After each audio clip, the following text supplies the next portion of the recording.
साल और नाइंसाफ़ियों के ख़िलाफ़ जहाँ कोई नहीं उठाता आवाज़, वहाँ हम उठाएंगे आपकी आवाज़। आओ हम बने एक आवाज़। New castle Christian network UK. New castle Christian network UK के टॉक शो आपके मुताबिक में नाजरीन आपका अपना शमसन जावेद और नई वाइज जो सीनियर तज्जिया निगार हैं आप और आज के तमाम पैनलिस्ट को खुशामदीद कहते हैं। पैनलिस्ट में हमारे साथ बैक्स्टर भट्टी जिनका तल्लक कराची से है और अब वो इंग्लैंड में मुकीम है। वो एक सियासी कारकुन होने के साथ साथ वसी तजर्बा भी रखते हैं और नामवर सियासतदानों के साथ रह चुके हैं। आसम नज़ीर भट्टी उनका तल्लक भी कराची से है। ह्यूमन राइट्स एक्टिविस्ट हैं, ऑल माइनॉरिटी राइट्स सिंध के कोऑर्डिनेटर हैं। इनके साथ अनिल भट्टी हैं जो Shanila Ruth federal parliamentary secretary minority affairs PTI Pakistan की तरफ से ह्यूमन राइट्स सेल के नेशनल कोऑर्डिनेटर हैं। और हमारे चौथे पैनलिस्ट हैं अरफान सलामत खोकर साहब जिनका तल्लक कराची से है और वो एक जानी पहचानी शख्सियत जो बिजनेसमैन, सोशल वर्कर और सोशल पॉलिटिकल एक्टिविस्ट भी हैं। नाजरीन, पाकिस्तान की सबसे बड़ी कम्युनिटी जिसने ना सिर्फ कायदे आज़म मोहम्मद अली जना और उनकी बहन फातिमा जना के साथ मिलकर पाकिस्तान को एक आज़ाद खुदाएदाद ममलकत बनाने में अहम किरदार अदा किया, बल्कि इसकी तामीर और तरक्की और फलाह व बहबूद में भरपूर हिस्सा लिया और ले रहे हैं। जिंदगी के तमाम शोबाए के अलावा तालीम और सेहत में लाजवाल तारीख रकम की है, मगर एक साजिश के तहत इसे मजहबी अक़लियत में बदल दिया गया और आहिस्ता आहिस्ता पाकिस्तान की तारीख में मसीह हीरोज़ का जिक्र ही ख़त्म कर दिया गया, जिसने नफ़रतों और मजहबी इंतहा पसंदी को जन्म दिया। आज पाकिस्तान में रहने वाले तमाम मज़ाहिब से मुंसलिक कम्युनिटी से पाकिस्तान का मालिक होने का हक छीन लिया गया है और वो अपने ही मुल्क में तरह तरह के जुल्म के शिकार हैं। और यहाँ मैं एक और मजम्मत भी करता जाऊं कि नदीम जोसेफ पेशावर में जिसको गोलियों का निशाना बनाया गया और आखिरकार वो 4 ऑपरेशन के बावजूद भी बहाल ना हो सके, हम इसकी तमाम कम्युनिटी की तरफ से इसकी शदीद मजम्मत करते हैं। और यही वजह है कि आज का जो मौजू है उसको मद्देनजर रखते हुए कि क्या मजहबी अक़लियत होना जुर्म है, मैं यहाँ ये भी बताता जाऊँ कि इस तमाम आज की गुफ्तगू का जो ऑर्गेनाइज हैं वो आकिल साहब ने ये सारा सिलसिला जो है वो गुफ्तगू का किया, मैं हम उनका भी शुक्रिया अदा करते हैं। और इस तरह मैं तमाम पैनलिस्ट को एक बार फिर खुशामदीद कहता हुआ सबसे पहले मैं बैक्स्टर साहब से ये शुरू करता हूँ कि बैक्स्टर साहब, आप एक ह्यूमन राइट्स एक्टिविस्ट हो, माइनॉरिटीज और ख़ुसूसन मसीहों के साथ इम्तियाजी सलूक की क्या वजह है? मजहबी बुनियाद या इंतहा पसंदी है या कोई और एजेंडा है? इस बात का ज़रूर ख्याल रखिएगा कि जो एक सांप की लकीर को कहते हैं कि उसको पीटने का फ़ायदा नहीं, हमें आगे देखना है। तो बैक्स्टर साहब, आप किस तरह लेंगे कि जो अक़लियतें हैं उनके साथ क्यों ये इम्तियाजी सलूक रखा जा रहा है जबकि वो पाकिस्तान के मालिक होने का उनको हक हासिल है?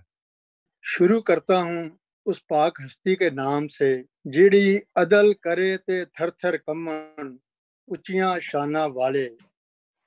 अदल करे ते थर थर कमन उचियां शाना वाले ते फजल करे ते बख्शे जावन मैं वर्गे मुकाले।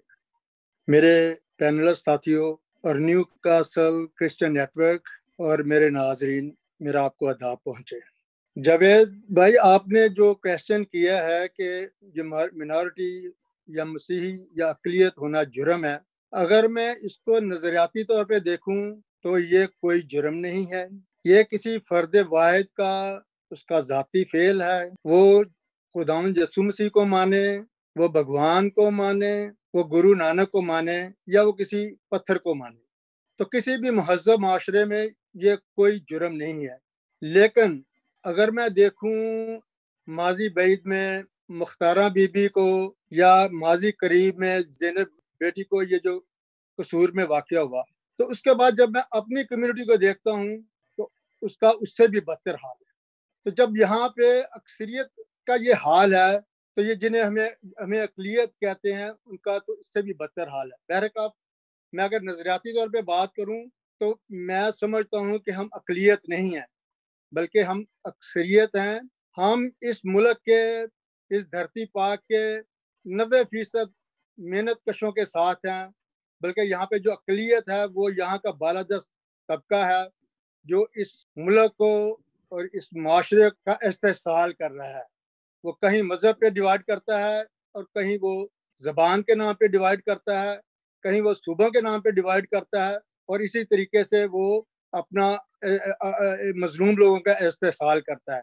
तो मेरे ख्याल में हमें इस चीज़ को देखना है कि हम कहाँ पे इस्तेमाल हो रहे हैं। तो ये दोनों चीज़ें मैंने आपको बता दी हैं कि नज़रियाती तौर पे जो मैंने सीखा है या जो मेरी तरबियत है, हम उस तबके से तल्लुक़ रखते हैं जो इस मुल्क का मिन्नतकश है, जिसने इस मुल्क की तख्लीक में नहीं बल्कि जो इस मुल्क की तामीर में भी जद्दोजहद कर रहा है। वो किसी भी सूरत में है, चाहे वो फैक्ट्री मजदूर है, चाहे वो हेल्थ है, चाहे वो तालीम है, तो इस तरीके से इनका इस्तेहसाल हो रहा है।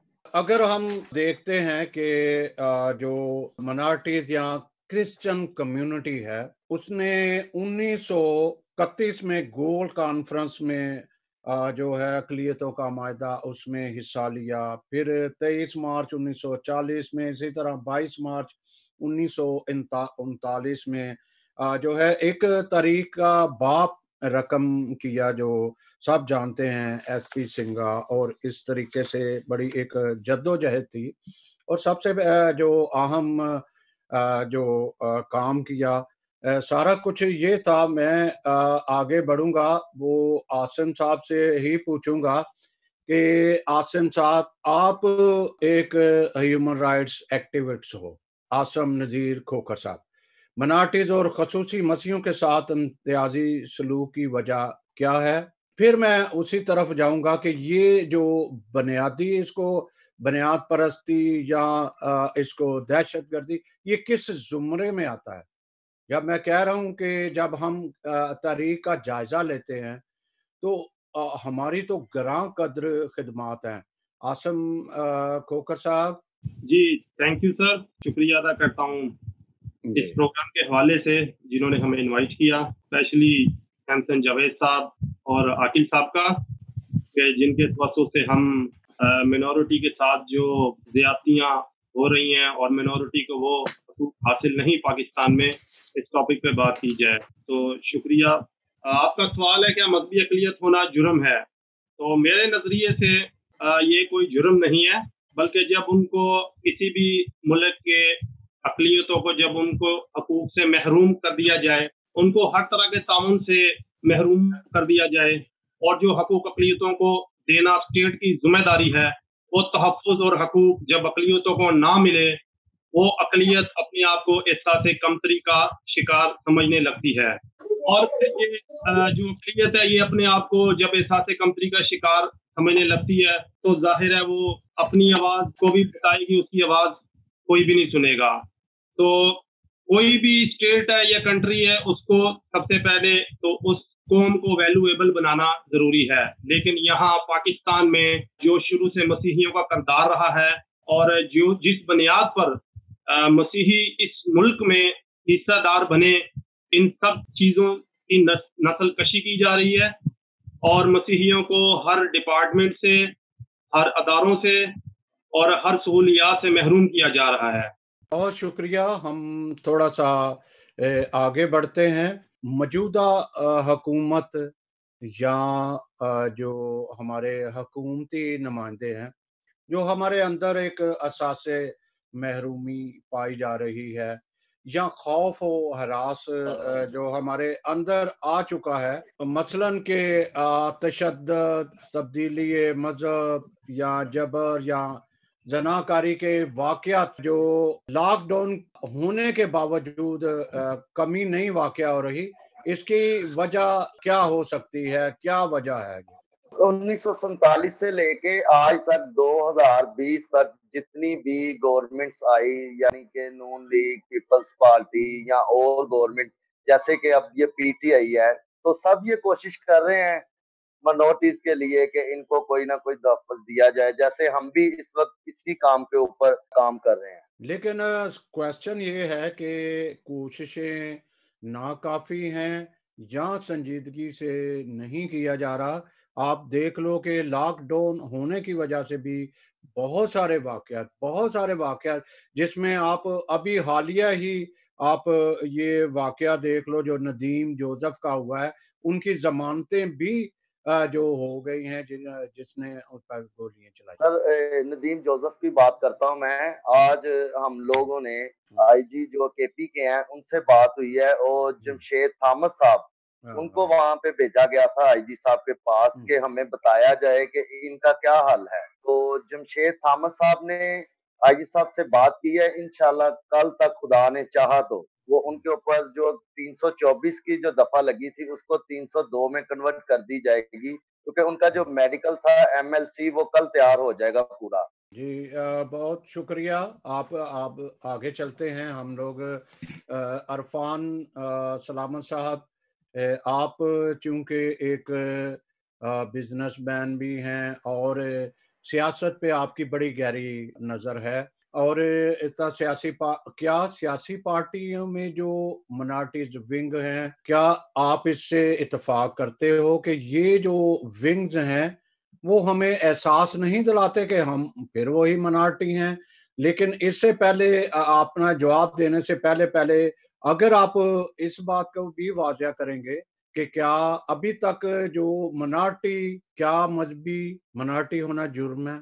अभी तक उसका सैटिस्फाई आंसर नहीं आया। आप इससे भी लेके ये भी कहें कि जो मिनॉरिटीज में विंग्स हैं, मतलब ये है कि हमारे जो नाइंसाफियों के बेशुमार ढेर लगे हुए हैं। जो बुनियादी है, एक बच्चों को तैयार करती है एजुकेशन के ज़रिए, वहाँ बेशुमार ऐसे जो काम किए गए हैं जिसमें सिलेबस जो है हमारे हीरोज़ को कोई ज़िक्र नहीं, मिनॉरिटीज़ की खिदमात का कोई ज़िक्र नहीं। तो इसको भी साथ टच करते जाइएगा प्लीज़। जी, thank you so much Samson साहब, first of all for inviting me. और इससे पहले कि मैं इस क्वेश्चन पे रिप्लाई करूं, मैं एक छोटी सी करेक्शन करता चलूं कि मेरा ताल्लुक जो है वो इस्लामाबाद से है, ना कि कराची से। और सबसे पहले मैं बात करूंगा टॉपिक पे, जिस प्रोग्राम का टॉपिक है। मेरे नजदीक ये एक टॉपिक नहीं है, ये एक बर्डन है, एक बोझ है, एक दर्द है। और ये एक बदन की ऐसी दर्द है कि ना वो सिर्फ हाथ में या पाँव में नहीं बल्कि पूरे जिस्म की दर्द है। तो कहीं भी हाथ रखें हाय तो निकलेगी। और मिनॉरिटी मजहबी तौर पर जुर्म होना था तो नहीं, लेकिन बन चुका है। हकीकतन हमारी कंट्री में ये एक जुर्म बन चुका है। हमारी कंट्री में भी नहीं, हर जगह जहां भी डिस्क्रिमिनेशन है वहां पे ये जुर्म बन चुका है। और उसके पीछे 2-3 वजूहात हैं। एक तो ये है कि ये जुर्म बन चुका है, इसको बनने दिया गया है, और जब ये बनने दिया गया है तो हम इस पे कभी यूनाइट होकर रिएक्ट कर ही नहीं पाए इस चीज पे। इसकी रिसेंटली जो हम इसको मिसाल भी नहीं कहूंगा, ये बहुत बड़ा एक दुख है जो रिसेंट कल का सान्या हुआ है नदीम जोसेफ साहब का। ये गोली उनको नहीं लगी, ये गोली मुझे लगी है, ये गोली आपको लगी है, ये गोली तमाम पैनलिस्ट को लगी है। और न जाने मुझे ऐसा क्यों फील हो रहा है कि दर्द सिर्फ नदीम जोसेफ को हुआ है, दर्द सिर्फ उनकी फैमिली को हुआ है। गोली सबको लगी है लेकिन दर्द उन्हें हुआ है। और ये तब तक लगती रहेंगी गोलियां, हमें तब तक ये गोलियां लगती रहेंगी जब तक हम यूनाइट होके इसके ऊपर अपना रिएक्शन शो नहीं करते। ये वक्त रिस्पॉन्ड करने का नहीं है, ये वक्त यूनाइट होके रिएक्शन करने का है। तो जब आप रिएक्शन करोगे तो डेफिनेटली आपको डिफरेंट चीजों को, कॉम्प्लिकेटेड चीजों को फेस करना पड़ेगा, आपको मुश्किलात को देखना पड़ेगा, लेकिन वो उन मुश्किलात का हल है जिनसे हम अभी गुजर रहे हैं। तो डेफिनेटली एक मजहबी अक़लियत होना हमारे लिए एक जुर्म बन चुका है। जो रिसेंट हमारे सामने मिसालें आ रही हैं कि ये भी एक मखसूस किस्म का माइंडसेट है। जो लोग डिस्क्रिमिनेशन को फैलाते हैं या उन्हें जो कबूल कर लेते हैं, ये भी कबूल करने वालों का भी एक मखसूस किस्म का माइंडसेट है। जहां आप उनको रिस्पॉन्ड करने की बजाय रिएक्ट कर देते हो तो चीजें थोड़ी डिफरेंट हो जाती हैं। तो कसूर हमारा ही है। मैं इसमें किसी और को ब्लेम नहीं दूंगा, किसी पॉलिटिकल पार्टी को या किसी भी दोस्त को ब्लेम नहीं दूंगा। ये कसूर हमारा है, बीइंग अ क्रिश्चियन। ये कसूर हमारा है कि हमने अक़लियत होने को, पहले तो ये लफ्ज ही एक नेगेटिव वे में जाता है अक़लियत अपने आप को कहना, लेकिन चूंकि एक अंडरस्टैंडिंग के लिए, बोलने के लिए लफ्ज इस्तेमाल किया जाता है, तो कसूर हमारा है कि हमने इसे अपने ऊपर हावी कर लिया हुआ है, अपने ऊपर उसे इम्प्लीमेंट कर लिया हुआ है। हम कभी भी यहाँ पे रिएक्ट नहीं कर पाए, और रिएक्ट भी फर्द वाहिद नहीं कर सकता, यूनाइट होकर इसको रिएक्ट करने की जरूरत है। तो दूसरी बात आपने जो कही कि minority wing, to be very honest, अगर मैं पर्सनल अपनी ऑब्जर्वेशन दूं, being a political and social person, तो मुझे मिनॉरिटी विंग पसंद ही नहीं है। मिनॉरिटी विंग इट्स मीन कि आपको एक कॉर्नर कर दिया जाता है। हमारी कम्युनिटी में आप नजर उठा के देख लें, हमारे साथ भी दोस्त बैठे हैं, हमारे बहुत सारे पॉलिटिकल रहनुमा हैं, लीडर्स हैं, रिलीजियस लीडर्स हैं, सोशल लीडर्स हैं, लेकिन जब हमें पॉलिटिकल विंग बना दिया जाता है तो हमें कॉर्नर कर दिया जाता है। उस कॉर्नर करने की वजह से यही डिस्क्रिमिनेशन जो आज हम फेस कर रहे हैं, ये पास्ट में भी हमें फेस करनी पड़ी है, प्रेजेंट में भी करनी पड़ रही है।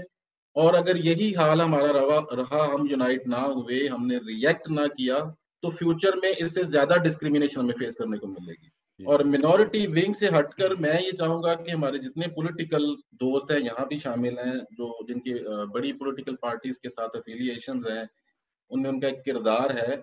सबसे पहले उन दोस्तों को ये चाहिए कि वो अपनी पार्टी के अंदर रहते हुए अपनी पार्टी की लीडरशिप को इस तरीके से कन्विंस करें कि we are the citizen of Pakistan, we have equal rights, we have the same ID card, we have the same passport, तो हमें सेम हकूक भी दें। ये माइनॉरिटी विंग या ये आई एम सॉरी टू से, ये सिलेक्शन या इलेक्शन, मतलब इनके हकूक लेने चाहिए। तो जब तक आप मिनॉरिटी विंग का हिस्सा बने रहेंगे, आप काम करेंगे। डेफिनेटली कोई भी शख्स है, कोई भी दोस्त है इस मौजूदा पार्टी में भी, उससे पहले भी जो मिनॉरिटी के अंदर लोग हैं, सबसे अच्छी दोस्ती है। लेकिन जो पर्सनल राय ये है कि जब तक मिनॉरिटी विंग में हम रहते हुए अपनी पार्टीज को ये कन्विंस नहीं करते कि we don't deserve this place, हमें आप अपने साथ म्यूचुअल अंडरस्टैंडिंग से जगह दें, तब तक हम अपनी कौम के अपने मसाइल को हल नहीं कर सकते। बहुत शुक्रिया आपका। गालबन आपकी बड़ी गहरी नज़र भी है, और हमें जब तक हम पार्टियों से हट कर सिर्फ कम्युनिटी का नहीं सोचेंगे, पार्टी के साथ हमारी हमदर्दियां अपनी जगह हैं, लेकिन जब तक हम तरजीह बुनियादों पर कम्युनिटी को नहीं देखेंगे, तब तक आगे हम नहीं बढ़ सकेंगे। नईम वाहिद साहब, एक तो आपने सारी गुफ्तगू सुनी, इसमें आप कुछ और भी कहना चाह रहे हैं? असल में हम मिनॉरिटी होना, मजहबी या मिनॉरिटी का मतलब है कम तादाद, ठीक है, या ये अभी निकला है, ये जुर्म बन कैसे गया है, कौन लोग जो है इसमें आए? हम लोग हमें जो है, एक तो एक दूसरे को लीडरशिप तस्लीम करना छोड़ दिया हुआ है, हम किसी को लीडर नहीं समझते। आप क्या कहेंगे? अपना नईम साहब, आप इसके अगले राउंड के मेजबानी भी आपके पास है, आप अपने इज़हार ख्याल करते हुए गुफ्तगू को आगे बढ़ाएं। जी शुक्रिया सैमसन भाई, और तमाम पैनलिस्ट को भी मेरी तरफ से खुश आमदीद। जैसा कि आपका सवाल है सबके लिए था कि क्या मिनॉरिटी होना जुर्म है, तो इसका जवाब मेरी नज़र में ये है, पहले तो मिनॉरिटी जो है ये नस्ली अक़लियत भी होती है और मजहबी अक़लियत भी होती है। जैसे हम देखते हैं कि अमेरिका में नस्ली अक़लियतों ने एक बहुत बड़ा हंगामा खड़ा किया हुआ है एक शख्स की जिसकी रंगत मुख्तलिफ है, उसकी हलाकत पर, जो पुलिस के हाथों हलाकत। तो ये नस्ली इम्तियाज और नस्ली अकलियत। तो जहाँ तक मजहबी अकलियत है वो हम उस जुमरे में आते हैं, मजहबी अकलियत के जुमरे में। तो बदकिस्मती से मैं ये कहूँगा कि जी हाँ, पाकिस्तान में मजहबी अकलियत होना जुर्म है। ये मुझे नहीं पता जुर्म कभी था या नहीं था, लेकिन अब है, बना दिया गया है। हम हिंदुस्तान में देखते हैं वहाँ भी मजहबी अकलियत होना जुर्म है। वहाँ देख लें आप, कश्मीरियों के साथ क्या हो रहा है, मुसलमानों के साथ क्या हो रहा है, दलित्स के साथ क्या हो रहा है, मसीहों के साथ क्या हो रहा है। तो उसकी हम आए दिन रोज मजम्मत करते हैं, जो हमारा हक है, हमें करनी भी चाहिए। लेकिन अफसोस ये होता है कि जो लोग पाकिस्तान में बैठकर हिंदुस्तान में होने वाले मुजालिम के खिलाफ बोलते हैं, जलसे जुलूस निकालते हैं, लेकिन जब यही हरकत पाकिस्तान की अकलियतों के साथ होती है तो जनाब उस वक्त सबको सांप सूंघ जाता है। ना मेन स्ट्रीम मीडिया में बात निकलती है, ना हमें किसी और तरफ से, और हम आपस में सीना को भी करते रहते हैं, ये हो गया या वो हो गया। तो ये सर इसको जुर्म बना दिया गया है। तो जैसा कि आपने कहा, मैं आखिरी राउंड में कुछ और कोशिश करूंगा बात करूं। तो अभी हम प्रोग्राम को आगे लेके चलते हैं। बैरिस्टर भट्टी साहब ने बड़ी खूबसूरत गुफ्तगू की, तो मैं उन्हीं की तरफ जाऊंगा। उन्होंने हमें बताया कि वो हम अकलियत इसलिए नहीं है क्योंकि हम बालादस्त तबके में से नहीं है, जो इस्तेसाल कर रहा है मेहनत कश तबके से, और हमारा ताल्लुक मेहनत कश तबके से। जी बिल्कुल बात दुरुस्त है। और उन्होंने मुख्तारा बीबी और जैनब कसूर की बेटी जैनब का भी जिक्र किया। मैं मुख्तारा बीबी की बात करूं तो बड़ा अफसोस होता है, अगर हम पाकिस्तान में स्टेज ड्रामे जो होते हैं पंजाबी के, खासतर लाहौर में, उसमें देखें तो जिस तरह मुख्तारा माई का नाम लेकर उसकी बेइज्जती की जाती है उस औरत की, यानी आज तक पाकिस्तान में अक्सरियत ने ये समझा ही नहीं है कि उस औरत के साथ ज्यादती थी। जी मैं सवाल की तरफ आ रहा हूँ। तो सर मेरा सवाल ये है कि जिस तरह ट्रीट किया गया जैनब बेटी जो है हमारी, सबकी बच्ची थी वो, तो उसके केस में ट्रीट किया गया, तो जो हमारे मसीही बच्चियों के साथ जो मामलात होते हैं इसी किस्म के, उस पे इस तरह का रिएक्शन जो है वो क्यों नहीं आता? उसकी नहीं भाई, उसकी वजह यही है कि हमें रोना नहीं आता, हम रोते नहीं। वो मनीर न्याजी का बड़ा अच्छा शेर है, वो है तो कुछ और, लेकिन मैं उसे इस तरीके से कोड करूंगा। जानता हूं मैं भी एक कौम को मनीर, वो तो शख्स कहता है लेकिन मैं उसको कौम कह रहा हूँ। जानता हूं मैं भी एक कौम को मनीर, गम से पत्थर हो गई रोई तक नहीं। तो जब देखे, जब आप रोएंगे नहीं, जब आप तक अपना सीना को भी नहीं करेंगे, जब तक आप मुनज़्ज़म नहीं होंगे, तो हमारी आवाज जो है वो कौन सुनेगा? हमें एक रोना ही है। तो जब हम रोएंगे नहीं तो हमारी बच्चियों के साथ ये फोर्स कन्वर्जन का सिलसिला चल रहा है। एक 14 साल की बेटी है, उसके साथ ये इशू हो जाता है। अभी ये पिछले तो कुछ चंद साल पहले की बात है, नाहक 5 लड़के जो हैं वो ईसा नगरी में कत्ल कर दिए जाते हैं। इसी तरीके से आप मतलब एक एक तवील एक दास्तान है। आप जहां तक मुझे याद आ रहा है, शांति नगर देखें आप, गोजरा देखें आप, जोसेफ कॉलोनी देखें आप, और आए दिन कुछ ना कुछ, रिम्पा प्लाजा देखें आप। मतलब यह है कि बेतहाशा है और आए दिन की कहानी है। मैं जो बात करना चाह रहा था वो ये करना चाहता है, जहाँ पे हजारों लड़कियां, मेजोरिटी की जो है वो हर साल उनके साथ रेप हो जाता है, जुल्म हो जाता है, और पता नहीं क्या क्या मर्डर हो जाते हैं। तो वहां पे बीइंग अ क्रिश्चियन हमारा क्या हाल होगा? तो भैया, अगर हम यही कहते रहे, हम मजलूमियत को ही ओढ़ते रहेंगे, तो मेरा मेरा कहने का मकसद ये है कि हमें अब अपनी सर्वाइवल की तरफ आना है। मैं इस प्लेटफॉर्म के तवज्जो से मैं ये पैगाम देना चाहता हूँ कि हमें अब जागना है। हमने जद्दोजहद की इस मुल्क को बनाने में, और अनकंडीशनल, वो मेरे जो 4 मसीह रहनुमाओं ने वोट कास्ट किया, उन्होंने अनकंडीशनल मतलब यह कि उन्होंने वोट कास्ट किया। हमने तहरीक पाकिस्तान में किरदार अदा किया, हमने तमीर पाकिस्तान में, चाहे वो तालीम है, चाहे वो मेडिकल है, चाहे वो डिफेंस है। सिसल चौधरी को देखूं तो मुझे फख्र महसूस होता है। मुझे ब्रिगेडियर सैमसन शरीफ का जब मैं नाम सुनता हूं तो मुझे फख्र महसूस होता है। अभी रिसेंटली मेजर जनरल नोएल को, जिन्हें मेरा ख्याल है यूक्रेन में एम्बेसडर। तो ये है, लेकिन कलेक्टिवली हम कहाँ पे हैं? कलेक्टिवली हमारा क्या हाल है?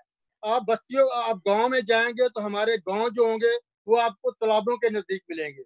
अब अगर आप शहरों में चले जाएंगे तो हमारी बस्तियां जो नदियों नालों के किनारे आपको मिलेंगी। तो ये एक अलमिया है। तो मेरा कहने का जो मैं दरख्वास्त करना चाह रहा हूँ वो ये है कि अगर हम यही ढूंढते रहे कि हमें इलेक्शन नहीं सिलेक्शन, या हमारे ये नुमाइंदे, भाई अगर नुमाइंदों से हमें शफा मिलनी होती तो ये 342 सीटों से तो पूरे मुल्क में खुशहाली आ जाती। तो वहां पे नहीं मिल रही, बल्कि ये एक क्लब बन जाता है। लिहाजा मैं चाहता हूँ, मैं कहना ये चाह रहा हूँ कि हमें अपनी कम्युनिटी के अंदर से हमें अपने आप को तब्दील करना पड़ेगा। हमें अपनी सोच बदलनी पड़ेगी। किसी ने नहीं हमें प्रमोट करना, हमें खुद प्रमोट करना है। हमें खुद प्रमोट करना है एक दूसरे को। जैसे सैमसन जावेद कह रहे थे कि हम एक दूसरे को मानते नहीं है, वो जरूर है, क्योंकि डेफिसिट है, डेफिसिट ऑफ ट्रस्ट है। हमारे माजी में किरदार ऐसे रहे हैं, लोग बहुत इनोसेंट हैं, लोग करना चाहते हैं कुछ, लेकिन हमारी लीडरशिप में, चाहे वो मैं हूं चाहे कोई भी है, ये हमारे करैक्टर रहे हैं। हमने लोगों के दिल तोड़े हैं, हमने अपने एतमाद को ठेस पहुंचाई है, जिसकी वजह से ये हमें ये दिन देखने पड़ रहे हैं। बाकी ये वो लोग हैं, मेहनत कश वो तबका है, आप इनको मतलब आप इनको जरा इज्जत दो, ये आपको 35-35 फुट के स्टेजों पे चढ़ा देते हैं। तो लोगों का कसूर नहीं है ये, हमें अपनी मतलब हमारी लीडरशिप में बहुत सारी कमी है। तो लिहाजा अगर हम ये कहें कि मतलब ये है कि किसी ने हमें आके बचाना है, नहीं, ये हमारी जद्दोजहद है, ये हमें ही करनी पड़ेगी। अगर मतलब यह है कि अगर मेरा बच्चा रोता है तो मुझे ही उसके आंसू पहुंचने पड़ेंगे।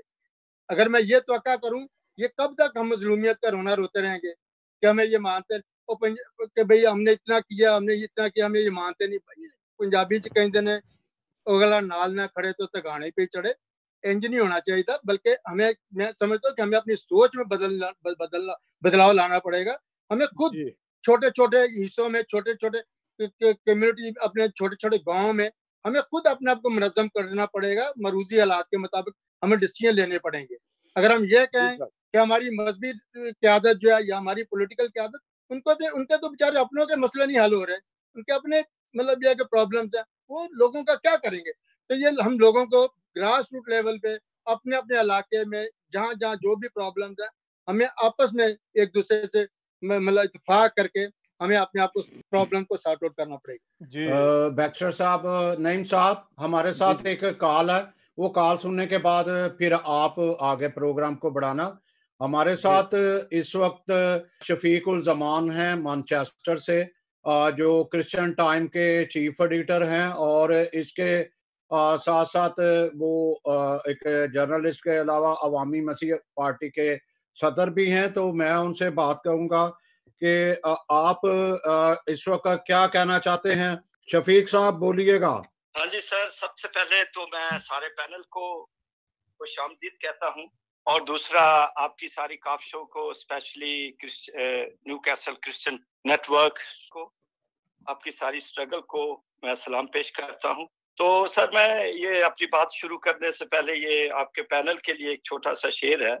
कुछ ना कहने से भी छिन जाता है अजाज़े सुखन, कुछ ना कहने से भी छिन जाता है अजाज़े सुखन, जुल्म सहने से भी जालिम की मदद होती है। वाह वाह। तो बहुत भाइयों ने मेरे सारों की बातें सुन रहा हूँ, मैं फेसबुक पे ऑनलाइन कमेंट्स भी दे रहा हूँ, अच्छी बातें कर रही हैं। लेकिन मैं ये कहता हूँ कि कुछ लोगों ने बड़ी अच्छी बातें की हैं। मैं किसी को कंडेम्ड भी नहीं करना, क्रिटिसाइज नहीं करना, लेकिन मैं ये कहता हूँ कि जो अनवान आपने चुना है, अगर अक़लियतों के साथ जो कुछ हो रहा है, तो इसकी जगह आज आप किसी और अनवान को लेके, किसी और टॉपिक को लेके बात करते, ये तो रियलिटी है। तो रियलिटी को हम डिनाई नहीं कर सकते। मोहम्मद अली जिन्ना ने 1916 में, अगर आप तारीख पढ़ें, तो उसने बड़ी अच्छी बात की है कि जिसकी वजह से आज हमें इन सारी चीजों से भुगतना पड़ा है। वो 1916 लखनऊ पैक्ट में मोहम्मद अली जिन्ना ने कहा कि अक्सरियती ग्रोह हमेशा तशद्दुदाना और जारहाना रवैया अख्तियार करते हैं, और अक़लियतों को उस वक्त तक अपने हकूक और मुफादात का धड़का लगा रहता है जब तक उन्हें आईनी तहफ़्फ़ुज़ मुहैया ना किया जाए। हमारी बदकिस्मती के कानून का खिलवाड़ किया गया, वो लंबी बात है, सारे आप पूरे पैनल के लोग जानते हैं, पढ़े लिखे हैं, सियासत से भी तल्लुक़ रखते हैं, बड़े सीनियर लोग हैं यहाँ पे बैठे हुए। तो अगर आइन का ऐसे खिलवाड़ ना किया जाता तो हो सकता है कि ऐसे ना होता। तो बात मैं ये करना चाह रहा हूँ कि हम जो ओवरसीज क्रिश्चियन हैं, हमारा कम्युनिटी में क्या रोल है?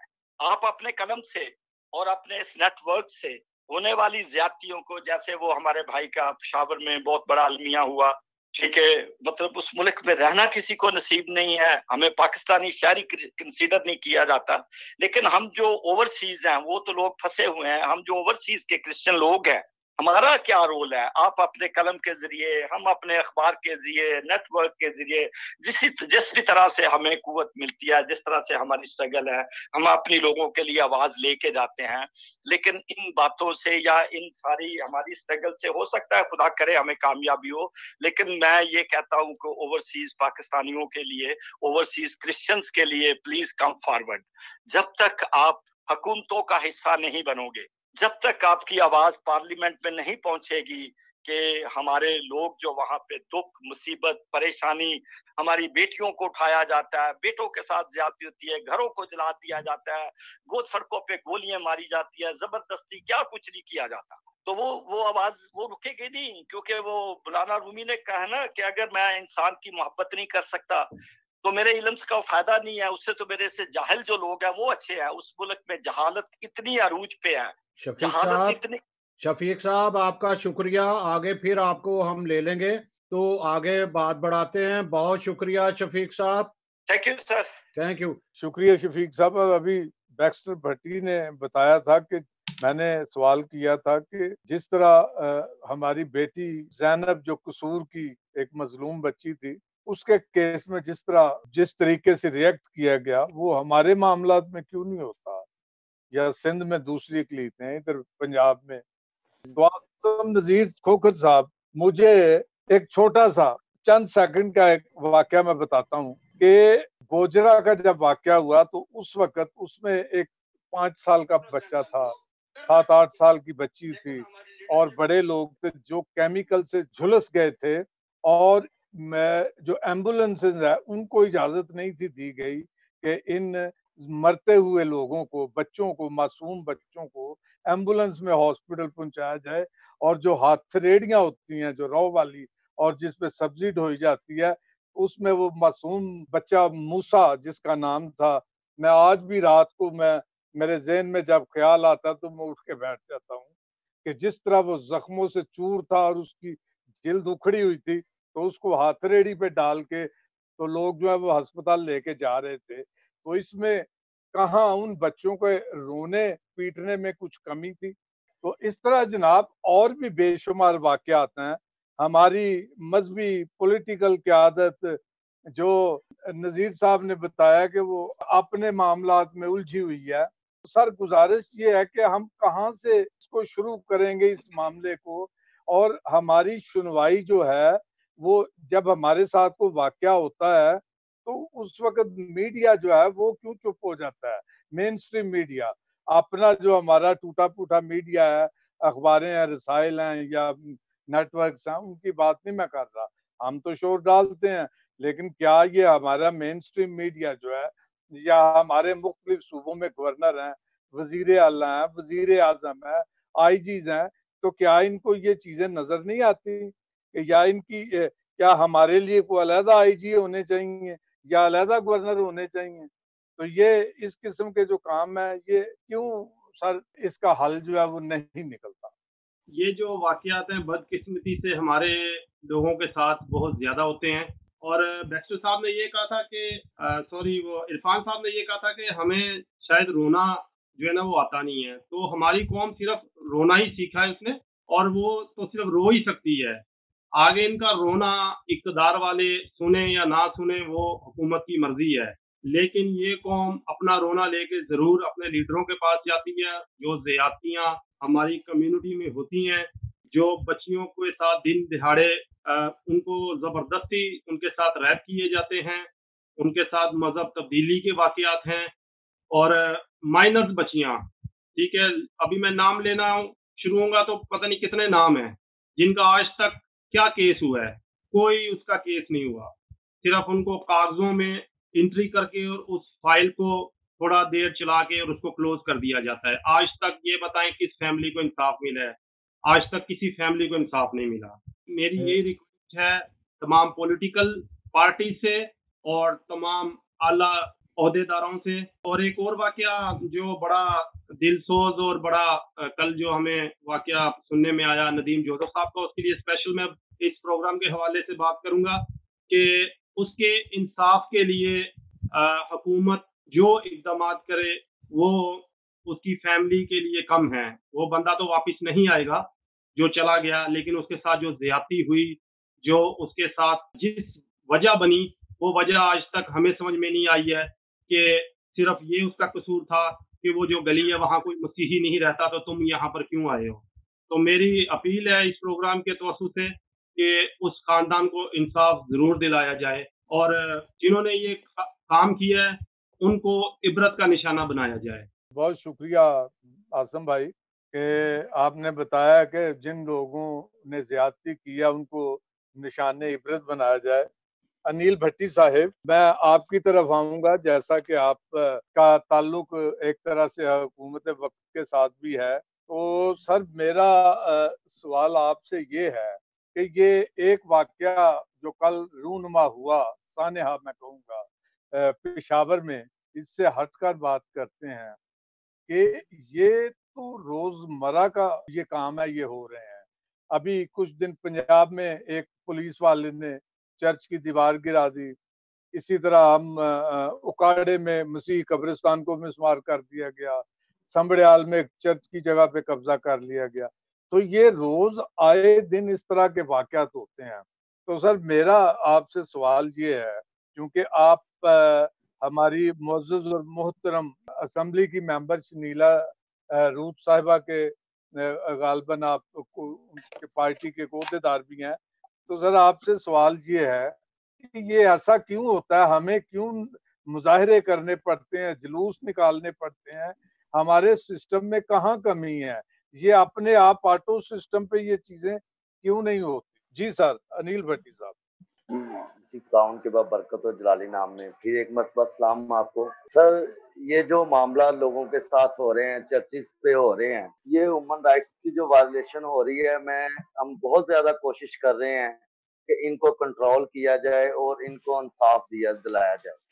तो जैसे भाई कह रहे थे जोसेफ साहब की, नदीम जोसेफ साहब की, तो उनके लिए उन लोगों को कफरे करदार तक पहुंचाने के लिए मुझे जिस हद तक भी जाना पड़ा मैं जाऊंगा। और दूसरे जो मेरे ओहदेदार हैं, मैं उनसे भी ये अपील करूंगा कि इनको इंसाफ दिलाया जाए, इनकी पूरी फैमिली को। और दूसरा आप कह रहे थे समरियार में जो चर्च का मामला था, सर वो चर्च के मामले वाले जो लोग हैं, हमने उनके ऊपर भी एक्शन लिया हुआ है।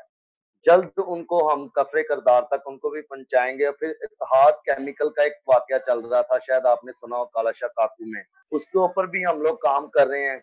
जल्द उसको भी, उन लोगों को भी इंसाफ पहुंचाने की कोशिश करेंगे। और दूसरा नंबर, ये जो जबरी मजहबी तब्दीली के जो मामला हो रहे हैं, इसके ऊपर भी हम अवेयरनेस के ऊपर भी काम कर रहे हैं, जिसके साथ गवर्नमेंट भी कर रही है और दूसरे हमारे पास्टर साहिबान, बिशप साहिबान और काफी जो हमारे वर्कर्स भी हैं वो भी इसके ऊपर काम कर रहे हैं। और दूसरा एक बात और कहना चाहता हूं कि क्या हम मजहबी अकलियत होना जुर्म है? पहले नंबर पे तो हम अकलियत है नहीं, क्योंकि हमारे बाप दादा बड़ों की बहुत सी कुर्बानियां हैं इस मुल्क के लिए। हम इस मुल्क के सिटीजन हैं, इस मुल्क के शहरी हैं। जितना हक इन लोगों का है उतना ही हक हमारा है इस मुल्क के ऊपर। कोशिश की है कि भाई हमें आप अकलियत किस खाते में, क्योंकि जो मुल्की आइन है उसमें भी अकलियत वाज़ेह तौर पे, जब आपकी सीटें मुख्तसस कर दी जाती हैं तो इसका मतलब है कि आपकी अलग से शनाख्त बना दी गई है। तो फिर हम कैसे कह सकते हैं, क्योंकि जब अगर कोई थाने ही जाता है, मुझे अच्छी तरह याद है कि जब भी वो थानेदार के पास जाते थे कोई केस लेने, एमपी है, तो सर जी मैंने कहा सर जी मत कहो इनको कहो कि उठो इधर सीट दो लुके पट्टे, तुझे नहीं पता कि एक अवामी नुमाइंदा मेरे सामने और तेरी क्या हैसियत है? ये वाली अभी तक ऐसा ही है, अभी तक ऐसा है। अनिल साहब थोड़ा सा बात करें, फिर मैं आगे चलूंगा। ये आपने कभी बावर कराने की कोशिश की है? एक और बात, ये आपका जो बेल्ट यहाँ से लाहौर के आगे चले जाते हैं, उकाड़ा चले जाते हैं, आगे चले जाते हैं, इनमें सबसे ज्यादा तासब, नफरत, फिर जंग की तरफ, ये एरिए ऐसे हैं कि ये नफरत ज़्यादा या तासब ज़्यादा इलाके हैं। सर इन इलाकों में हम कोशिश करें, असम्बली में भी कोशिश करेंगे कि हमें जो है अकलियत ना कहा जाए और हमें जो हम मुल्क के सिटीजन है हमें वो बनाया जाए। इस चीज के ऊपर हम जरूर काम करेंगे और लोगों को अवेयरनेस की ये तमाम बातें बताएंगे। कोशिश है हमारी जितनी हो सके उतनी कोशिश। देखें पिछले 70 साल से हमारे बुजुर्ग भी कोशिशें करते आए, अभी ये वक्त हम पे हमारे ऊपर आ गया तो हम भी इस चीज की कोशिश करेंगे ताकि हमारे लोग मुश्किलात से निकल सके। जी सर, थैंक यू। तो शुक्रिया अनिल भट्टी साहब, आपकी कोशिशों के हम सलाम पेश करते हैं। आप यकीनन आप जो कुछ कह रहे हैं इसी तरह होगा, आप कोशिश कर रहे होंगे। लेकिन मैं बदकिस्मती से मेरा सवाल जो है वो वहीं पे है, वो ये है कि जो सिस्टम है जिसके तहत एक जुर्म होता है तो SHO को चलना है, वो जुर्म की इतला पाकर FIR दर्ज करनी है। तो जनाब इसके लिए वो SHO अगर कुछ नहीं करता तो IG साहब जो ऊपर बैठे हैं, SSP है, DIG है, ये नोटिस क्यों नहीं लेते? हमारे MP MNA को जाकर ये बात क्यों करनी पड़ती है? और दूसरी बात ये है कि ये कहा गया है कि हम अकलियत नहीं है, तो ये तो अपने आप को खुश करने वाली बात है। इरफान सलामत साहब, मैं आपकी तरफ आता हूँ। तो सर आप जरा बताएं कि ये किस तरह, कब तक, ये 70 साल से तो यही कुछ हो रहा है। क्या हमारे साथ कुछ जुर्म होता है, कुछ जुल्म ज्यादती होती है तो हमें रोना पीटना पड़ता है? हमारे MNA MP हजरात जाते हैं SHO की, जैसे बताया सैमसन भाई ने, मिन्नतें करते हैं जी ये FIR दर्ज कर लो, नतीजा वही ठाक के 3 पास, 2-4-6 महीने के बाद वो केस खत्म हो जाता है, फिर कुछ भी नहीं होता। आप क्या कहेंगे इसके बारे में? जी बिल्कुल, आप ठीक कह रहे हैं कि नतीजा कुछ नहीं होता। और once again I will mention that कि कसूर हमारा खुद का है। हमने अपनी रेपुटेशन, अपना किरदार ग्रास रूट लेवल से लेके अपनी मेन स्ट्रीम तक ऐसा बना लिया हुआ है, जैसे बैक्टर भट्टी साहब ने और सैमसन जवेद साहब ने कहा, सर्दी सर्दी हम करते रहते हैं, तो जब सर्दी सर्दी करेंगे तो इन चीजों को फेस करना पड़ेगा। जो यहाँ पे मजालिम ढाए जा रहे हैं, स्पेशली बिकॉज हमारा एक टॉपिक आज बड़ा सेंसिटिव है and we are all the Christian and sitting there, तो मैं चाहूंगा कि मैं अपनी ही मिसाल दूं, अपनी क्रिश्चियन कम्युनिटी की मिसाल दूं। जब भी किसी के साथ यहाँ पे कोई जुल्म होता है, स्पेशली बच्चियों के साथ जुल्म होता है, तो आपकी बात बिल्कुल ठीक है कि उसके लिए बड़ी ताकतों करनी पड़ती है और रिजल्ट उसका सिर्फ 0 निकलता है। और उसकी जो मेन मेरे नजदीक वजह ये है कि हम लोगों में एक दूसरे के लिए एक्सेप्टेंस नहीं है, हमारे बिहेवियर्स एक दूसरे के साथ ही वो ठीक नहीं है। फिर से नदीम साहब का मैं जिक्र करूंगा क्योंकि वो आपने सानिया कहा, असल वर्ड ही सानिया है। देखिए गोली उनको लगी है, दर्द भी उनकी हुई है, हमें दर्द नहीं हुई। अगर दर्द हुई होती तो आज के दिन पेशावर में नजर आता कि क्रिश्चियन कम्युनिटी को दर्द हुई है, या इस्लामाबाद में नजर आता कि क्रिश्चियन कम्युनिटी को दर्द हुई है। जब हम एक दूसरे की दर्द को महसूस ही नहीं करते, खा वो नदीम जोसेफ वाला मामला है, खा वो हमारी क्रिश्चियन बच्चियों वाला मामला है, क्योंकि इस्लामाबाद में इस तरह के बहुत सारे वाकयात कैपिटल के अंदर पेश आ चुके हैं जहाँ पे क्रिश्चियन बच्चियों के ऊपर ब्लेम्स लगते हैं, उनको डिफरेंट चीजों में मैनिपुलेट करके फंसा दिया जाता है। हम उनका दर्द महसूस नहीं करते, हम सुनते हैं, 2 मिनट बोलते हैं, लेकिन प्रैक्टिकल लेवल पे हम उनके साथ शाना बिशाना जाके खड़े नहीं होते।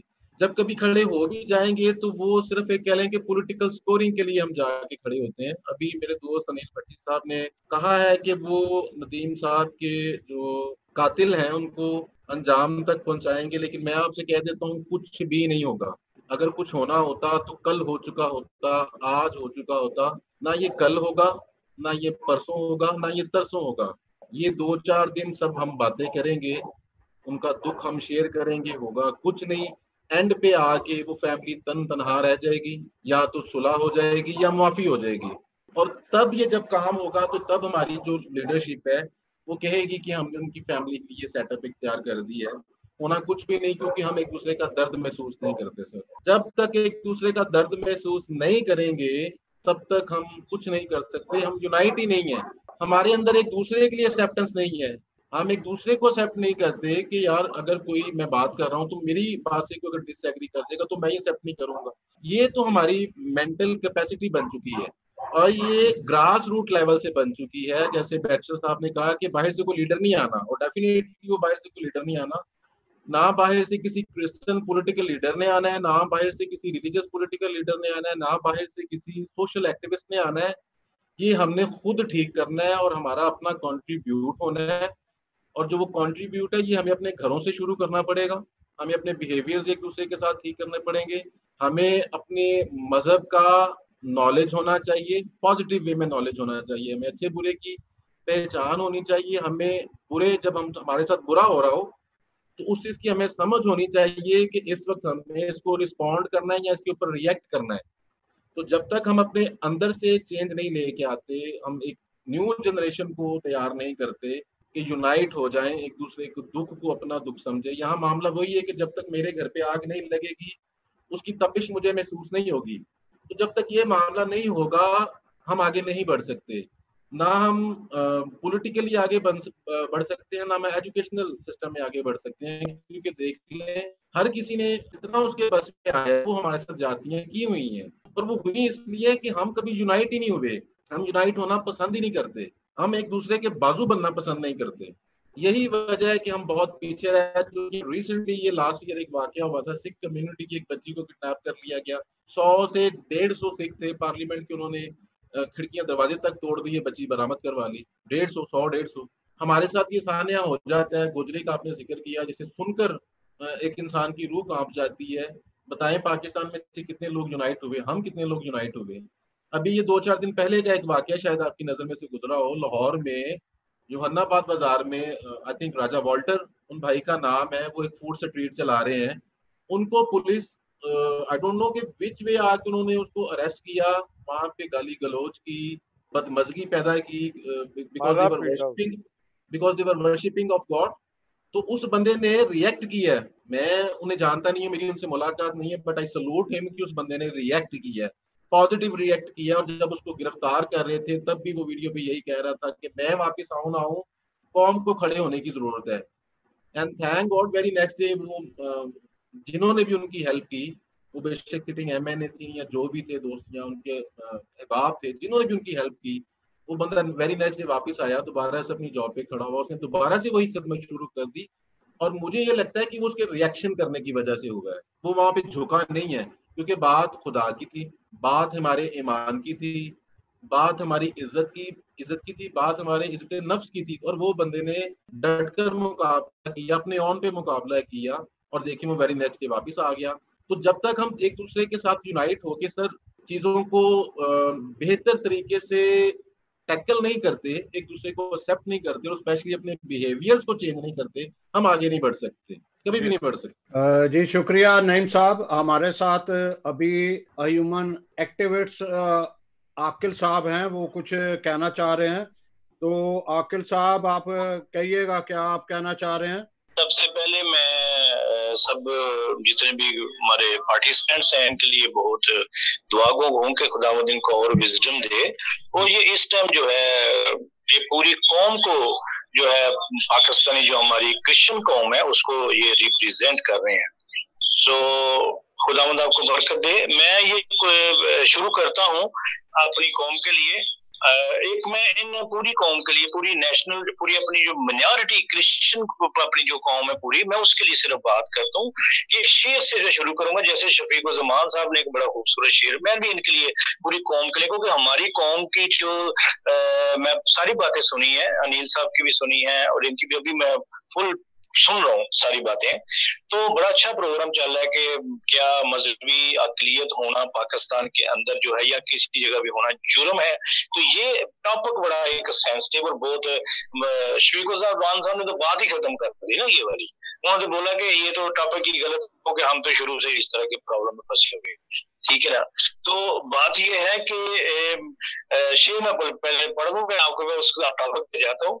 अच्छा ये 1 मिनट लूंगा आपका मैं। शेर है कि गिरती हुई दीवार का हम तो हूँ लेकिन ये पूरी कौम को जो है गिरती हुई दीवार को हमदर्द हूं, लेकिन चढ़ते हुए सूरज की परस्तश नहीं करता।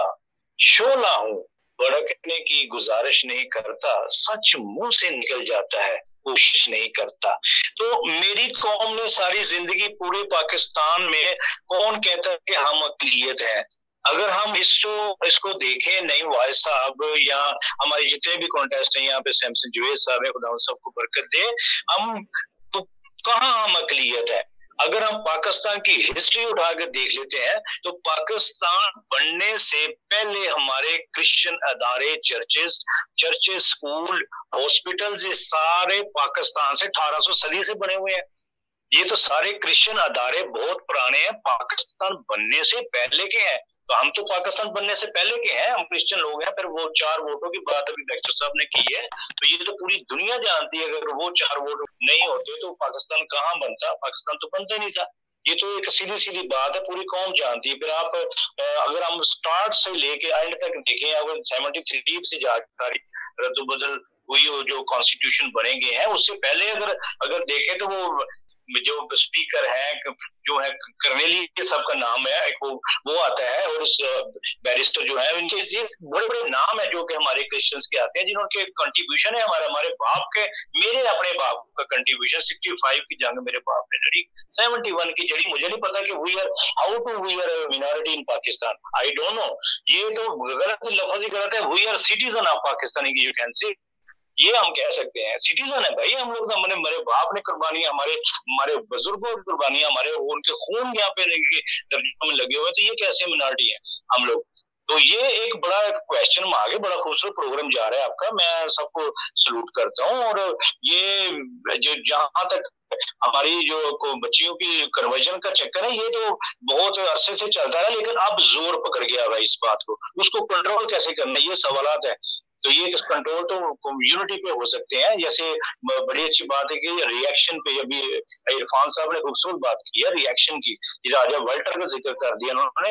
तो राजा वाल्टर ने जब रिएक्शन किया तो मैडम शनेला रूथ ने ये बात जो है वो ऐसा FIR कटाई है, FIR सॉरी, वो थाने की तक वो उनकी टीम गई है, नील भट्टी साहब है, ये सारे वहां जाके उनको वो पूरा बाइज्जत उनको वापस लेके आए हैं। तो ये रिएक्शन हुआ। अगर रिएक्ट नहीं करता वो शख्स तो उसको पकड़ के बंद करते, उसको मारते हुए जेल में भिजवाते।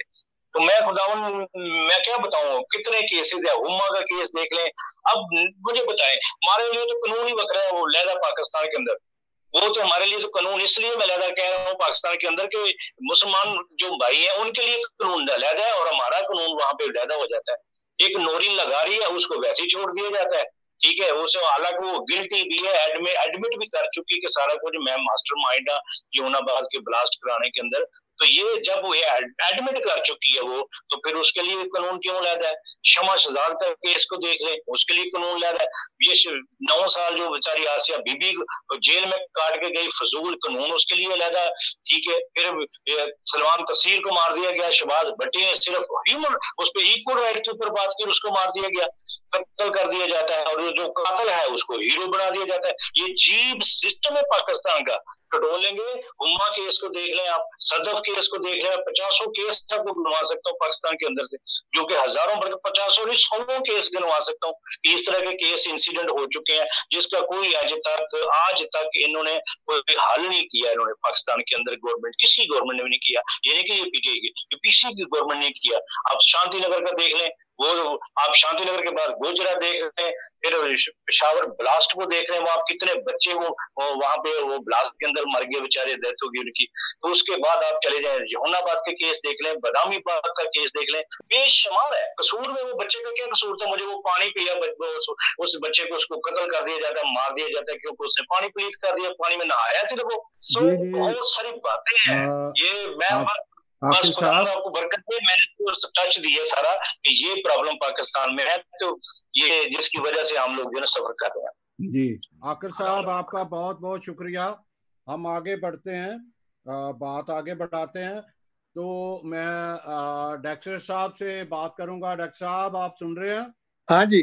डॉक्टर साहब, ऐसा है कि जो लुबे लबाब है कि मिनॉरिटी या मजहबी अकलियत होना जुर्म नहीं है, लेकिन जहाँ पे रवैये होते हैं, असल में तो रवैये है ना, जब आप थाने चले जाओ या आम आदमी को ले लो, वो गली से गुजरने नहीं देता, या बाजार से रास्ते से कहता है कि इस रास्ते से गुजरना नहीं है, या मतलब उनके रवैये हैं जो तासबाना है। तो इसको कैसे खत्म किया जाए? हम इस तरह तो कर सकते हैं कि कोई वाकया हो जाता है, फिर थाने जाते हैं या उसको सजा दिलाते हैं, लेकिन जो बेसिकली तरीके हैं जो जिसको खत्म, वो कैसे किए जा सकते हैं? अब हम बात को समेट रहे हैं, तो प्लीज आप बताइएगा ये कैसे खत्म हो सकते हैं? ये जो रवैये हैं, रवैये तो तब्दील नहीं होते। जब रवैये तब्दील होंगे, कानून जो है वो कानून भी उस वक्त तक है, कब तक कानून, जब तक रवैये नहीं चेंज होंगे तो कैसे होगा? जी बैक्स्टर साहब। रवैये कभी चेंज नहीं होंगे। ये दुनिया है, यहाँ पे कमजोर को जीने का हक नहीं है। मैं समझता हूँ कि हमें अपनी सोच को बदलना है। बहुत सारी कम्युनिटी हैं, बहुत सारी मिनॉरिटीज हैं जो इज्जत से रह रही हैं। हमें अपनी सोच को बदलना है। हम इस धरती के खमीर हैं। हमने बांग्लादेश नहीं बनाया था। हम सिंधु देश, क्रिश्चियन सिंधु देश की बात नहीं करता, क्रिश्चियन आजाद बलोचिस्तान की बात नहीं करता। भाई क्रिश्चियन यहाँ का लॉयल क्रिश्चियन है। पाकिस्तान का सबसे जो लॉयल है वो पाकिस्तानी क्रिश्चियन है। वो मेहनत करता है, वो मशक्कत करता है इस धरती को संवारने में, इस धरती को बनाने में, इस धरती की खूबसूरती में। ये हमें अपने आप को बदलना है, हमें अपनी बुजदली को बदलना है। तो मेरे भाई, ये जो इनके रवैये हैं, इन्हीं रवैयों ने बांग्लादेश बनाया था, इन्हीं रवैयों ने नफरतें पैदा की थी। इसीलिए तो हबीब जालब कहता है, बहुत मोहब्बत गोलियों में बो रहे हो, वतन का चेहरा खून में धो रहे हो, गुमान तुमको कि रास्ता कट रहा है, यकीन मुझको कि मंजिल खो रहे।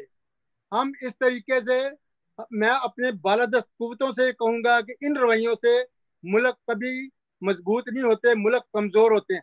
देखो मोदी का क्या हाल हुआ है, यही वो नफरतें वहां पे परवान चढ़ी हैं और आज वो मुंह छुपाए फिर रहा है। तो ये उनके सोचने की बात है, हमारे सोचने की बात नहीं है। अगर हमारे सोचने की बात है तो हमारे सोचने की बात यह कि हमें अपने आप को चेंज करना है, हमें अपनी सोच को बदलना है, हमें अपने मजलूमियत का जो है वो उसको बदल, हमें रोज रोज नहीं मरना मेरे भाई। सैमसन साहब, मैं अपनी कौम से कह रहा हूँ कि हमें अपने आप को बदल, हमारी सोच को बदलना है। हम ये रोज रोज अपनी बेटियों की इज्जतें जो हैं वो पमाल होते नहीं देख सकते, हम नहीं देख सकते। ये कब तक हम बर्दाश्त करेंगे? सब्र का, जब चूंटी भी, मतलब चूंटी को भी आप पाँव में दबाओगे या उस पे पाँव रखोगे तो वो भी आपकी एड़ी पे काटेगी। तो हमें अपनी सोच को, हम इस धरती का खमीर है, हम तो बाहर से आए हुए लोग नहीं है। सोच हमें ये बदलनी है कि हम क्यों, कब तक हम ये रोना रोते रहेंगे, कब तक? वो इसीलिए वो मोहसिन बपाली ने बड़ा अच्छा शेर कहा है, जो जुल्म करता है, वो कहता है कि जो जुल्म करता है, वो कहता है कि ऊंचे ऊंचे नामों की तख्तियां गिरा देना, जुल्म करने वालों की वर्दियां जला देना, गिनती उठा लेना, डिग्रियां जला देना, फिर तो तुम्हें हक है बहुएं जलाने का, पहले अपने आंगन की बेटियां जला देना। आगे आसम की तरफ हम बढ़ते हैं। आसिम खोखर साहब, बात ये है कि अगर हम खुद को भी ठीक करते हैं, हमारे अंदर एक है समाजी है लीडरशिप, एक मजहबी है और एक सियासी है। जब हम देखते हैं तो इन तीनों पे जो है इल्जामात की बरमार है। हमारे सियासी कुछ नहीं करते, हमारे जो रहनुमा है मजहबी रहनुमा ने लूट का है। तो हम अपने आप को कैसे ठीक करेंगे कि हम बैरूनी एहतसास या बैरूनी जो हमारे साथ हो रहा है उसका कैसे मुकाबला करेंगे? आप क्या कहेंगे कि क्या तरजीहात होनी चाहिए कि हम बैरूनी ताकतों का मुकाबला कर सकें? जी सर, थैंक यू। बहुत सी बातों से तो सर मैं इत्तेफाक करता हूँ कि हमें यूनाइट होना भी जरूरी है, ये भी बात ठीक है। और हमें एक जगह, हम लोग किसी को असल में लीडर मानते नहीं है, तो हमें अपनी सोच को भी चेंज करना है। लेकिन उससे भी ज्यादा अहम जरूरत ये है कि हमारे लोगों में तालीम, जो तालीमी स्कूल्स हैं वहां पर हमारे लोगों के एडमिशन की तादाद बहुत कम है, जिसकी वजह से हमारे लोग इतने तालीम याफ्ता नहीं होते और वो आगे नहीं बढ़ पाते। जब ये हुकूमतों में जाएंगे जब पढ़ेंगे तो तभी जाएंगे। आप सर स्कूल का देख लें कि कितना स्ट्रॉन्ग सिस्टम है स्कूल का जो मसीही कम्युनिटी के पास है, और वहाँ एडमिशन का रेशियो आप देख लें कि वहाँ हमारे लोगों को कितने मसाइल हैं एडमिशन लेने में और दूसरे लोगों को क्या मसाइल हैं एडमिशन लेने में। ज्यादा परेशानियां हम लोगों को मिलती हैं। तो हमारे लोग 10% होते हैं, बाकी लोग 90% वो लोग तालीम हासिल कर रहे होते हैं। तो जो 10% बेचारे तालीम हासिल करते हैं उनमें से भी सारे को अच्छी जॉब्स नहीं मिलती। तो मैं इस बात को भी यकीन दहानी कराना चाहता हूँ और इस बात को आगे बढ़ाना चाहता हूँ कि हमारे लोगों को तालीम का मयार बेहतर करने की जरूरत है। जब तालीम का मयार बेहतर होगा और तालीम का मयार अपनी कम्युनिटी के लिए आसान बनाएं, ठीक है, इतने मुश्किल डॉक्यूमेंटेशन और इतने मुश्किल प्रोसेस में से गुजरना पड़ता है कि आम आदमी उस तरफ जाता ही नहीं है, तो वो छोटे या तो पढ़ते ही नहीं है बेसिकली, तो या फिर वो छोटे मोटे स्कूलों की तरफ चले जाते हैं। तो यहाँ मैं ये भी इस बात से एग्री करता हूँ कि एक तो हमें यूनाइट होने की जरूरत है सबसे पहले, और उसके बाद हमें किसी को अपना लीडर जरूर माने जिसके पीछे हम खड़े हों, और वो जो हमारे आगे लीडर है वो हमारी कौम की आवाज बने। और तीसरी बात एजुकेशन हमारे लोगों को के लिए आसान बनाई जाए, और हमारे जो मसीही अदारे हैं उनके लिए भी ये मैसेज है कि हमारे लोगों जो क्रिश्चियन कम्युनिटी है उनके लिए तालीम आसान बनाई जाए ताकि हमारे बच्चे पढ़ें, आगे बढ़ें, तरक्की करें। शुक्रिया। अनिल भट्टी साहब, आप अपने तौर पे हुकूमती जो है जो आप एक कर सकते हो कि हुकूमत के लेवल पे आप करने की कोशिश कर रहे हो, लेकिन आप कहाँ देख रहे हो कि ज्यादा काम की जरूरत है कि हम ज्यादा काम करें, तो इन मुश्किलात से इस जो एक हमारे साथ हमारी जिंदगी या मनाटी एक जो है वो जुर्म बनता हुआ, असल में जुर्म तो नहीं है, लेकिन जुर्म जब हमारे साथ नाइंसाफियां, तो ये कैसे नाइंसाफियां खत्म हो सकती हैं? पहले नंबर पे तो मैं इरफान भाई की बात का जवाब दूंगा जिन्होंने कहा था कि भाई ये जोसेफ नदीम साहब को इंसाफ नहीं मिल सकता, सब लोग बातें करते हैं।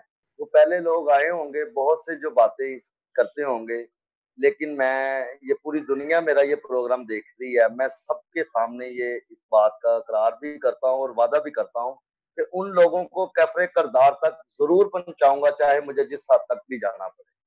अनिल साहब, एक मैं बात करूंगा पहले यहीं पे कि बहुत सारे लीडर जो हैं जिस जमात से आपका तल्लक है, कई दफा वो काफर कह चुके हैं, कई दफा वो कह रहे हैं कि हजरत ईसा अलैहिस्सलाम का जो है किसी इंसानी तारीख में जो है वो जिक्र ही नहीं है, ऐसी सूरत हाल में, और उन्होंने आज तक कभी माजरत ही नहीं की।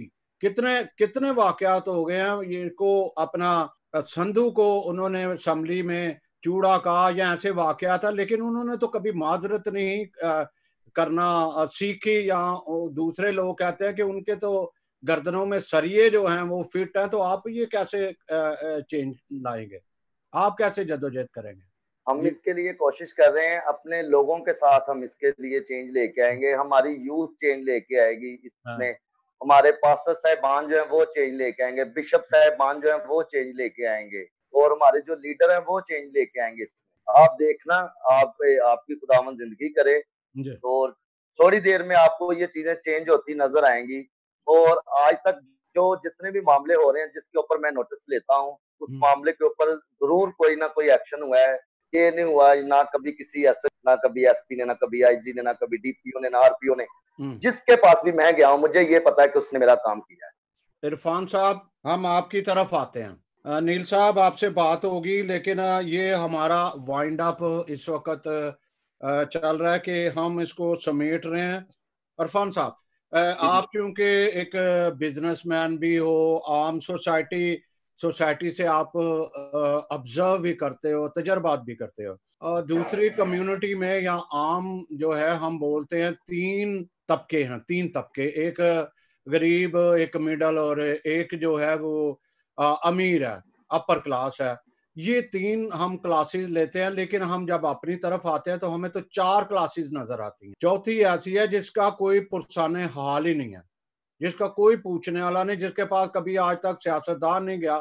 आप बावर करो कि इस्लामाबाद में ही ऐसी जगह हैं जो कच्ची आबादी हैं जहाँ पे उन्होंने जनरेटर लगाए हुए हैं, उनके पास एनओसी नहीं है, कुछ नहीं है, तो वो पैसे बांटते हैं, थोड़ी सहूलतें लेते हैं। तो सहूलतें तो इस्लामाबाद जहाँ पे एक दारुल हुकूमत है, इसके लिए जब तक मैं एक और भी बात करूं, अभी नोट कीजिएगा कि लंबा ना क्वेश्चन हो जाए। चक्कर ये है कि हम सब कुछ ठीक है, हर चीज हम ऐसे कंट्रोल करेंगे, इस तरह करेंगे, पॉजिटिव हमें सोचना चाहिए, नेगेटिव नहीं। लेकिन हम ये भी कहते हैं कि जब तक हम माली तौर पर या हमारा स्टेटस, एजुकेशन स्टेटस नहीं बढ़ेगा, तब तक हम काबू नहीं पाएंगे। तो ये हम तो सदियां और गुजर जाएंगी इस तरह से। तो आपके ज़हन में क्या है अरफान साहब के, हम कैसे ये सारा कुछ काबू पा सकते हैं ऐसी सूरत हाल पे?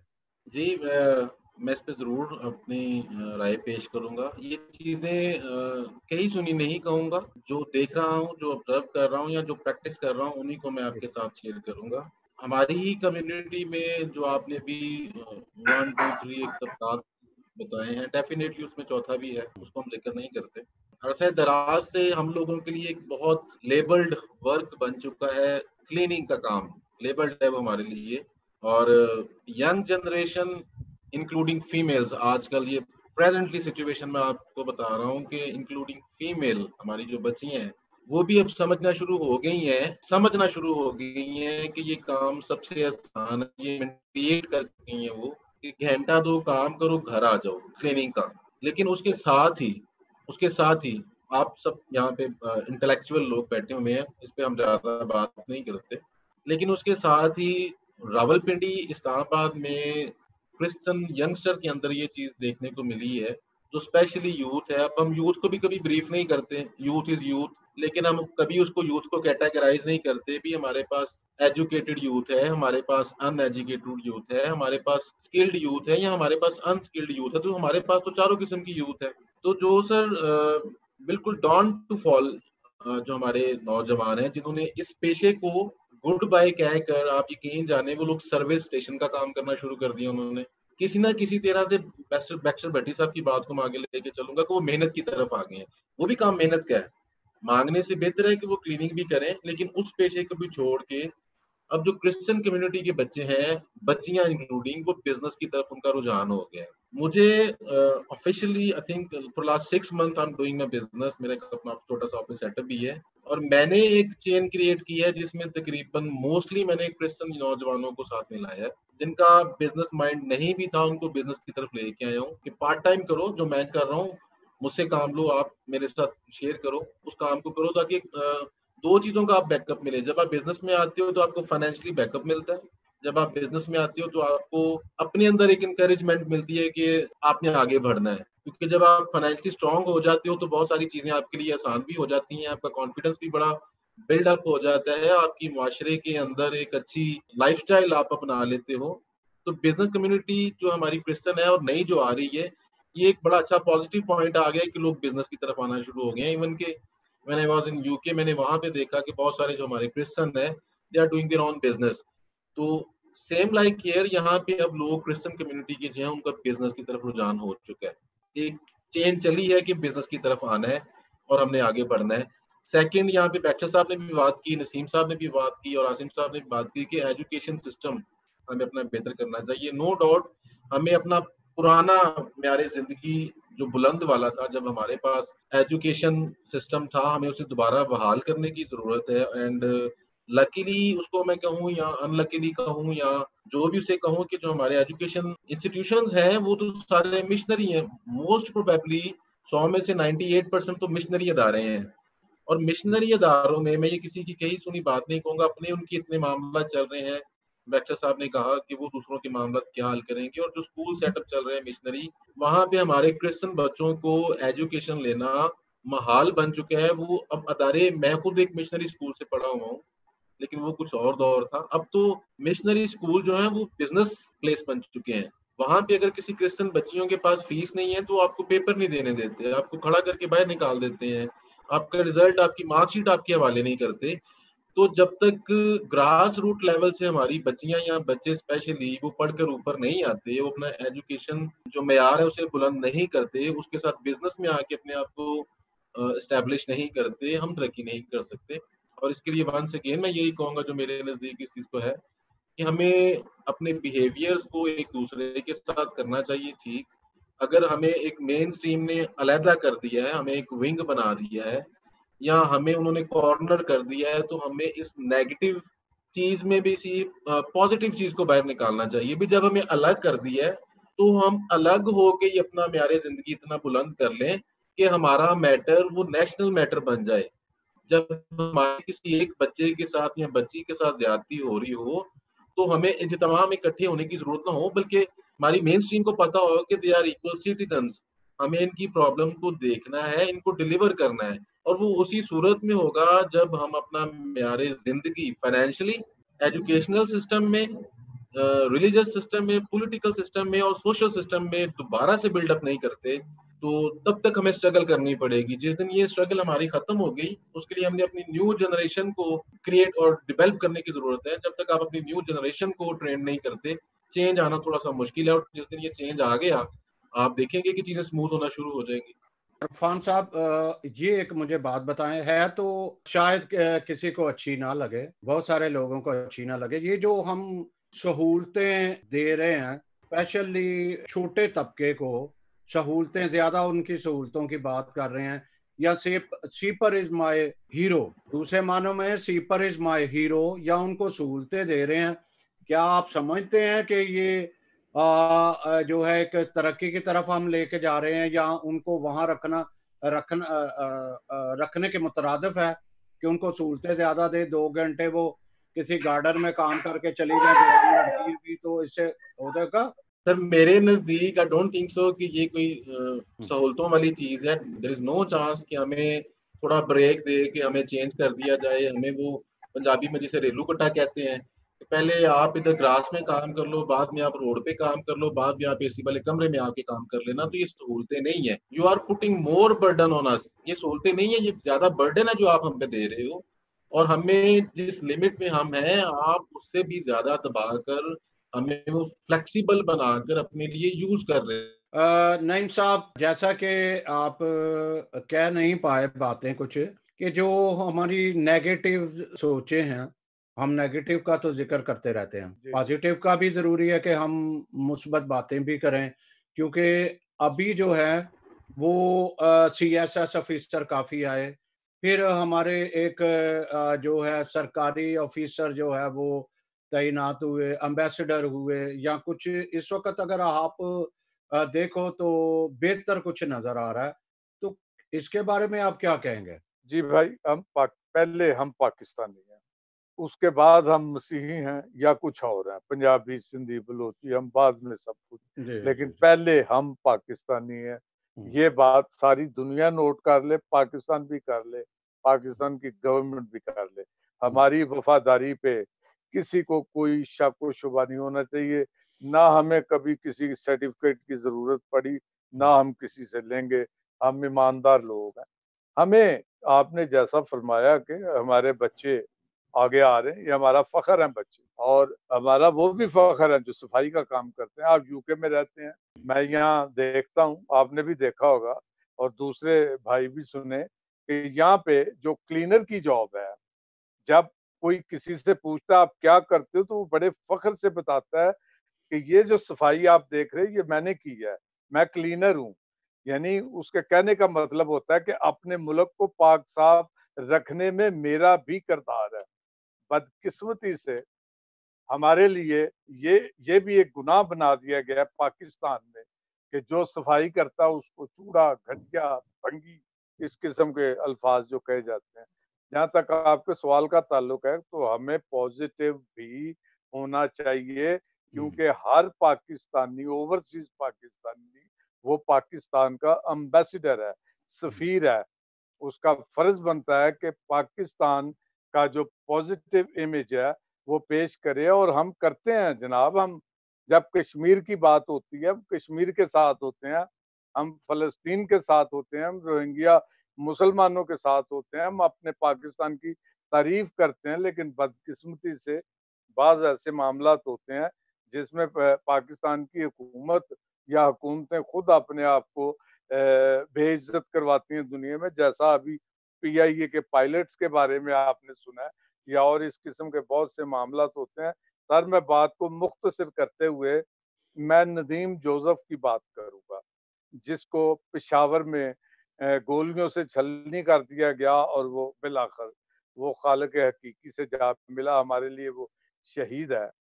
तो जहाँ तक पाकिस्तान के आइन का ताल्लुक है, तो जनाब पाकिस्तान का आइन आर्टिकल 8, 14, 15, 20, 21, 25, 26 ये सारे आर्टिकल जो हैं ये इंसानी हकूक की 5 ये सारे हकूक जो है इंसानी हकूक की बात करते हैं या मिनॉरिटीज के हकूक की बात करते हैं।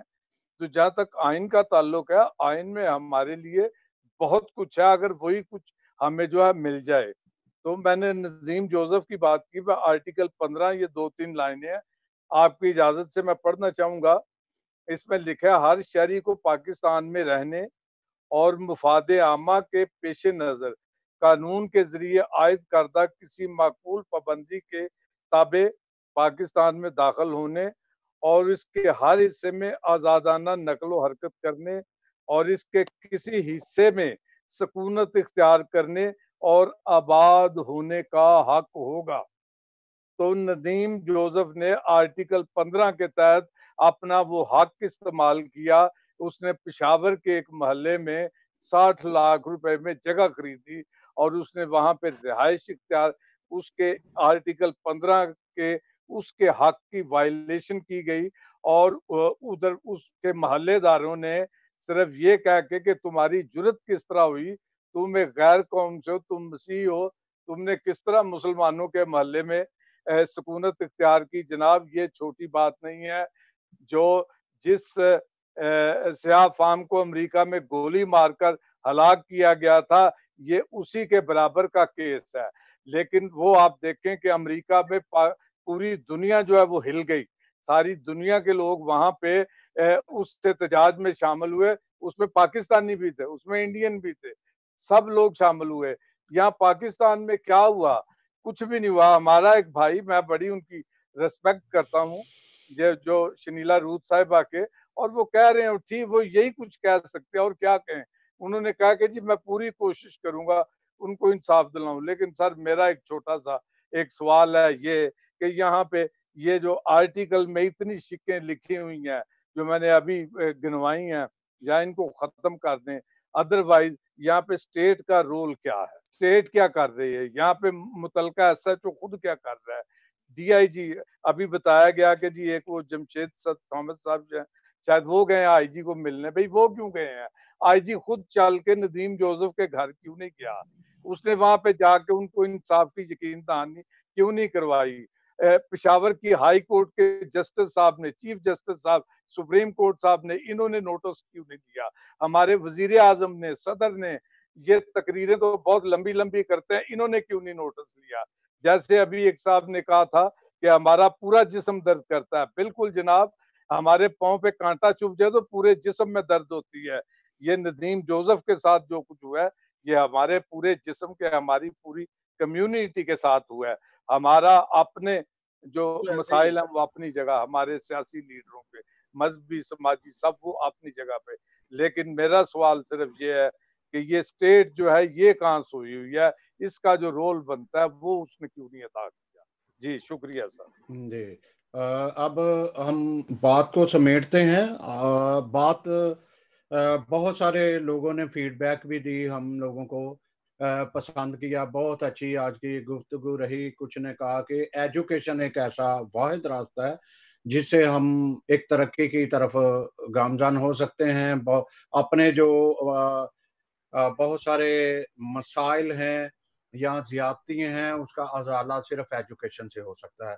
तो एजुकेशन के लिए ज़रूरी है कि हमारी जो बावसाइल लोग हैं जिनके पास एजुकेशन के सोर्सेज हैं वो सामने आए। और ये जब तक ये अपने अंदर हम इत्तेहाद नहीं पैदा करेंगे, एक दूसरे की सोच को सामने नहीं लाएंगे, एक दूसरे को बैकअप नहीं करेंगे, आगे नहीं बढ़ाने की सोचेंगे, तब तक हम ये मुश्किलात में घिरे रहेंगे और हम मुसीबतें हमें जो है वो आती रहेंगी। बहुत शुक्रिया आप सबका जो आज की गुफ्तगू में शामिल हुए थे, उनका भी शुक्रिया जो हमारे साथ इस वक्त लाइन में थे।